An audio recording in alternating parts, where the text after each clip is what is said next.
Hello and welcome to the pyfpa budget consolidation process tutorial. In this part, we're going to take data from Excel budget template files and roll them up into a Python data frame. We're going to do this for 2 rounds of budgets. Now, pyfpa is based on data objects. We're going to take data from Excel and we're going to roll it up into the .data object. From there, we can do slicing and dicing, consolidation, variance analysis for all the versions of your budget.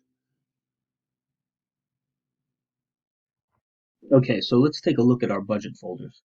Here we have a budget folder, and in each one we have subfolders for each expense department as well as revenue.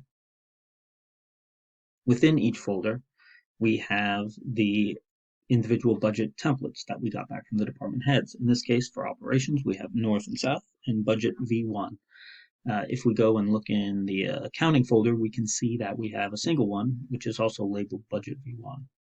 That'll be important later for us. So what we're going to do is we're going to take all the expense budgets from this subdirectories and roll them up into the data object. So let's take a look at a budget template. Here we have the budget template with department and region. So we have some dimensions there. We have the line items down the left side, and we have all the data on the right. Okay, let's move over to our Python console. From the pyfpa package, we're going to import FPA module. We're going to use the letter B for budgets as the basis for our FPA object, which we've just created. Now we're going to import the contents of the budget directories that we were just looking at. So we're going to use the Excel import directories function in this case. I'm going to use an R string on directory path. So we've got a directory path. We also have an Excel ID, which identifies the file. We can do a worksheet name, table coordinates, which columns we're going to use. The dim names and dim values allow us to bring in extra dimensions, and then we can take dimensions directly from the Excel file as well. So what we'll do is we'll do the directory path, which is we're going to copy the address as text of the budgets folder, and it'll read all the folders down below. So in this case, we have C budgets. Then we're going to do the Excel ID, which was version 1. So it'll take all files with a V1 in the file name, as we can see here. Next, we're going to do the worksheet, which is the first worksheet. In this case, you could have put the name in there, but we're going to go with 0 in this case. And then we're going to do the table coordinates. So this is where we take, identify the table which this function is going to read. So we look in here and we want to take the top headers. So it's A8 and M17. We're not going to take the totals, and we'll talk about that later. But A8 and M17 in the table coordinates. So that's what the function is going to read. Then we're going to use the 0 as the first column to use for the index in the data frame. Then what we're going to do is we're going to add some dimensions that aren't listed here but will be useful for us. So we're going to see what type of document this is and what version it is. And so in this case, we're putting in a budget. So we're going to put a budget for the type, and then we'll call this version 1. So this is the first version that we're loading into the document. Next, we can actually take dimensions directly from the Excel file as well. So we have 2 dimensions here, department and regions, A3, A4, B3, and B4. So the way we do that, using a Python list, we list all the cells that have the names first, which is A3 and A4. And then the second list is going to be B3 and B4. So that'll list the name. And now that we've mapped this, our function is ready to go. Okay, let's take a look at this data. So if we do b.data, calling up the data object, each one of the budgets are now in the data frame. This data frame is structured on the left side with an index, and the index also has a data block function, which allows us to pull up some metadata about where the data came from. And on the right side, it has the times and data. Let's save this data. pyfpa has a save project function. which will allow you to save the data object as well as the metadata and accounts data, so you can pull this up at any time. The function itself is made of two things, the project name and the project path. So let's give it a name. In this case, let's call it budget version 1.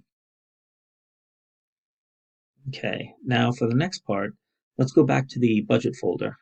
I like to often put a new folder in called pyfpa. You can save it anywhere you want. It doesn't have to be here. And so we're going to take this budget file and we're going to take that as the pathway.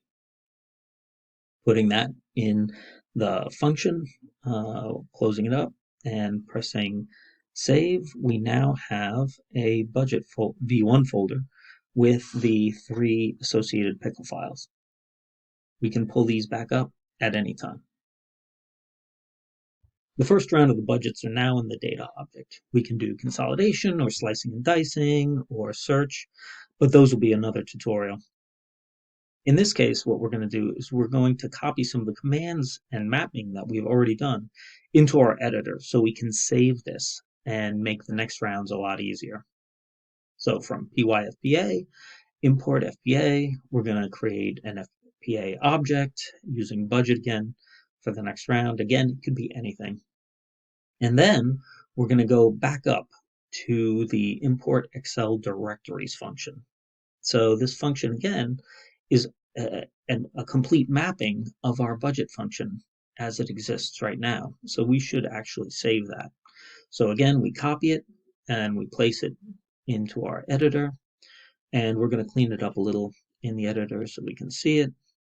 So this mapping will allow us to read the next rounds of budgets and add them to the data object for more slicing and dicing and variance analysis.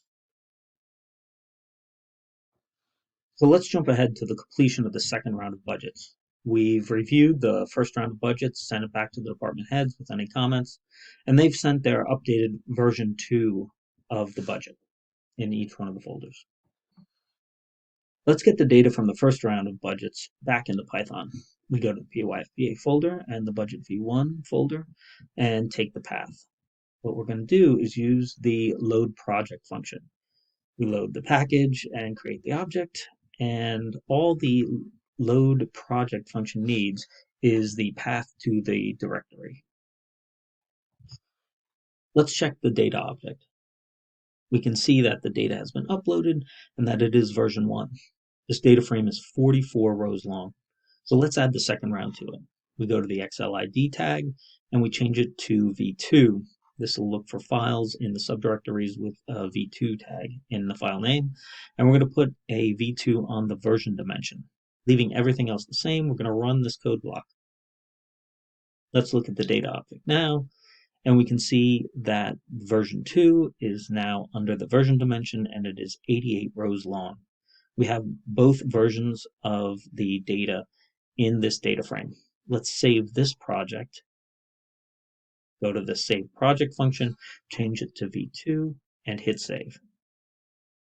You now have a data repository where you can do variance analysis, consolidation, and slicing and dicing quickly and powerfully.